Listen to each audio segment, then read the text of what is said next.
अल्हम्दुलिल्लाह तहरीक लब्बैक पाकिस्तान ने सिंध असेंबली में नमाज के वक्फे की तरमीम को पास करा के पैगाम दे दिया।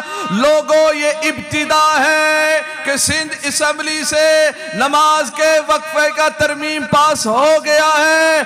अब इंशाअल्लाह पूरे पाकिस्तान में नमाज के वक्फे का ऐलान होगा। असेंबली में आजान की आवाज आने लग गई, आजान की आवाज आने लग गई।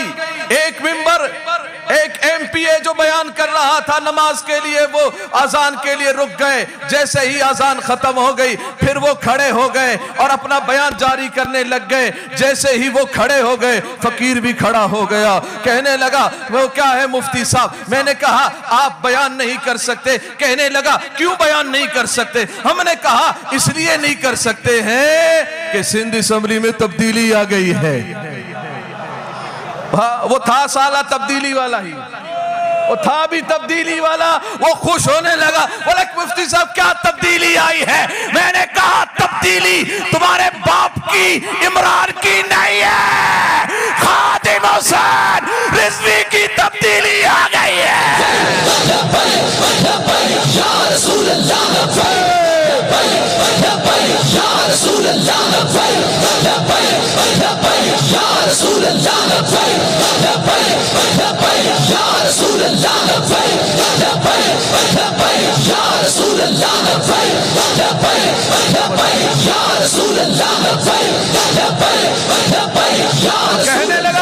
कहने लगा मुफ्ती साहब क्या बात है। मैंने कहा बात यह है कि सिंध असेंबली में अब पहले नमाज के वक्त नमाज होगी फिर बयान होगा। कहने लगा बस 2 मिनट है, 2 मिनट में मैं अपनी बात पूरी कर दूंगा। मैंने कहा नहीं, अब सिंध असेंबली का कानून तहरीक लब्बैक पाकिस्तान ने बना दिया है, पहले नमाज होगी फिर बयान होगा। वो कहने लगा नहीं पहले बयान। मैंने कहा पहले नमाज। इतने में उनका एक साथी खड़ा हुआ, दूसरा खड़ा हुआ, तीसरा खड़ा हुआ, चौथा खड़ा हो गया। 10-15 अफराद मिलकर हाँ बात करने लगे। कहने लगे मुफ्ती साहब ये इस्तेहकाक तो स्पीकर का है। स्पीकर जिसके माइक को चाहे बंद कर दे, जिसको बयान का चाहे मौका दे, जिसको चाहे रोक दे। मैंने कहा ये स्पीकर का इस्तेहकाक था, अब ये इस्लाम का इस्तेहकाक है। पहले नमाज होगी फिर बयान होगा। लड़ने लगे, झगड़ने लगे। बस अल्लाह ने करम किया, पहली मर्तबा तारीख ने देखा कि सिंध असेंबली में पहले नमाज हुई है फिर बयान हुआ है।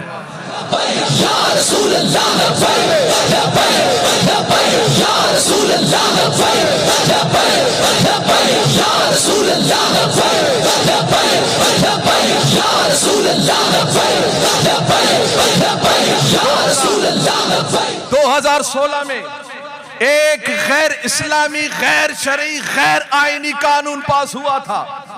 2016 पहले का दौर, उसमें यह हुआ कि कोई भी शख्स जो 18 साल से कम जिसकी उम्र हो वो इस्लाम या अपना मजहब तब्दील नहीं कर सकता। वो यानी कलमा भी नहीं पढ़ सकता। 18 साल से कम उम्र का लड़का, कोई भी शख्स वो अपना इस्लाम तब्दील या मजहब तब्दील नहीं कर सकता। और अगर किसी ने उसको अपना मजहब तब्दील करवा दिया, यानी गैर मुस्लिम था मुसलमान बना दिया, हिंदू था मुसलमान बनाया, ईसाई था मुसलमान बनाया, यहूदी था उसको कलमा पढ़ा दिया, मुसलमान इस्लाम में दाखिल कर दिया, ऐसा शख्स जो कलमा पढ़ाएगा उसको 5 साल कैद और 10 लाख रुपए जुर्माना।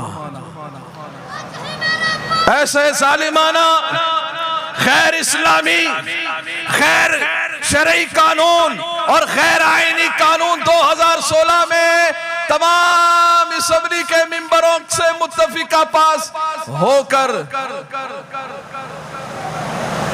तमाम ने पास कर दिया था। 2016 2016 में प्रेस क्लब पर कराची में अल्हम्दुलिल्लाह तहरीक लब्बैक पाकिस्तान ने एहतजाज किया, मुसलमानों ने एहतजाज किया। फिर हुआ ये कि गवर्नर सिंध ने इस पर साइन नहीं किए, जिसकी बिना पर असेंबली से पास शुदा वो बिल कानून का हिस्सा नहीं बना, मगर वो असेंबली से उन जालिमों जारिमों ने पास कर दिया था। अब जबकि 2020 में दोबारा इस बिल को लेके आ गए कि अब हम इस बिल को दोबारा लाएंगे और कानून का हिस्सा बनाएंगे। अब इन्होंने बड़ा प्रोग्राम बनाया, देख लीजिएगा, गौर से सुनिएगा, समझिएगा, जानिएगा कि इस्लाम के खिलाफ कितनी बड़ी साजिशें और कितनी चालाकी के साथ, कितनी होशियारी के साथ की जाती है। आप उस दिन के तारीख का सेशन देखिएगा, उन लोगों ने माहौल बनाया, आपस में लड़ने का माहौल बनाया। माहौल बनाकर उन्होंने ये चाहा कि हम माहौल बनाएंगे और इस माहौल में ये होगा कि सिंध असेंबली के दरवाजे बंद कर दिए जाएंगे। कोई एमपीए भी, कोई मेंबर असेंबली भी उस दिन असेंबली के अंदर दाखिल नहीं होगा। जो अंदर है वो अंदर रहेंगे, जो बाहर है वो बाहर रहेंगे। और इस मंसूबे के तहत इस गैर इस्लामी कानून को जो कि 2016 में पास कर दिया गया था, अब सिर्फ इसको करारदाद की सूरत में पास करा के असेंबली से हम गुजार के इसको कानून का हिस्सा बना देंगे, कानून का हिस्सा बन जाएगा। अब गवर्नर साइन करे या न करे, इतराज लगाए न लगाए, अब ये कानून का हिस्सा बन जाएगा। ये मंसूबा पीपी ने भी बनाया था, ये मंसूबा पीजीआई ने भी बनाया था, ये मंसूबा जीडीए ने भी बनाया था, ये मंसूबा एमक्यूएम ने भी बनाया था, वहां मौजूद तमाम जमातों ने बनाया था। बस रब का करम ये हुआ, हमें फैजान अमीरुल मुजाहिदीन हमें यूं मिला कि बस कान में आवाज आई, मुफ्ती साहब। मैंने कहा क्या? बोला कल यूं मंसूबा बना रहे हैं, असेंबली के दरवाजे बंद होंगे, कहीं आप लेट हो गए तो बस वो आपको ही देख रहे हैं, आपको ही समझ रहे हैं कि यही रुकावट बनेगा, यही रोकेगा, यही इसको रोकेगा। अगर ये लेट हो गए दरवाजा बंद कर दिया जाएगा। अल्हम्दुलिल्लाह वो जो सेशन 2 बजे का था, फकीर 11 बजे बैठ गया, 11 बजे वहां जाके बैठ गए। अब हुआ क्या? हुआ ये परेशान हो गए कि हमें क्या करना है। बस इतनी सी ही बात थी, इतने से ही मामला थे कि जब उन्होंने ये सारा कुछ किया, तारीख देखिएगा, उस दिन असेंबली के दरवाजे बंद भी हुए हैं। एमपीएस ने वो दीवार फलांग के आए हैं, दरवाजे फलांग के आए हैं।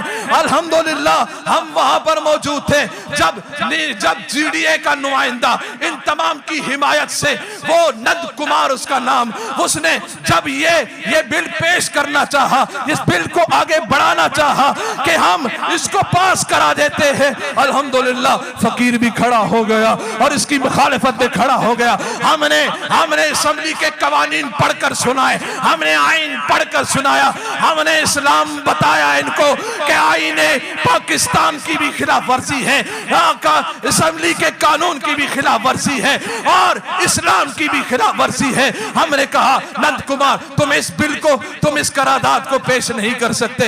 असेंबली का वो स्पीकर कहने लगा, मुफ्ती साहब क्या बात है, आपको पता नहीं है? बात तो ये है, ये तो पहले पास शुदा बिल है, इसको तो पास कर दिया गया था, अब ये होना है, अब वो होना है। हमने कहा हमें मालूम है, हमें पता है, हमें तुमको हमें बताने की जरूरत नहीं है, हमें खादिम हुसैन रज़ी ने बता दिया है हमें क्या करना है, किस तरह करना है, क्या बात करनी है, कब करनी है, किस तरह करनी है, वो यही होगा। ये नंद कुमार मेरा मद्दे मुकाबिल है, अगर आप हिमायत कर रहे हैं तो फिर सिंध असेंबली का स्पीकर मेरा मद्दे मुकाबिल होगा, आए फिर मुझसे बात करें। कहने लगा मुफ्ती साहब रहने दे, हम इस बिल को पेश नहीं करते। अल्हम्दुलिल्लाह ये बात बताने की है, ये बात समझाने की है। अल्हम्दुलिल्लाह असेंबली में खत्मे नबूवत के करारदाद भी पास कराए गए। अल्हम्दुलिल्लाह वो शियाओं का गढ़, वहां पर सैयदना उमर फारूक रज़ी अल्लाह ताला अन्हो का उर्स भी सिंध असेंबली में मनाया गया है। सैयदा तैयबा ताहिरा साहिदा आबिदा खातूने जन्नत सैयदा फातिमा ज़हरा रज़ी अल्लाह ताला अन्हा के मज़ार मुबारक को सऊदी अरबिया में बनाने की करारदाद भी तहरीक लब्बैक पाकिस्तान ने पेश की है। हाँ हाँ, इसको मोहब्बत, इसको मोहब्बत, इसको मोहब्बत, इसको मोहब्बत। अल्हम्दुलिल्लाह तारीख में पहली मर्तबा आला हजरत का उर्स भी सिंध असेंबली में मनाया गया है। लब्बैक। इज़हारे ख्याल के लिए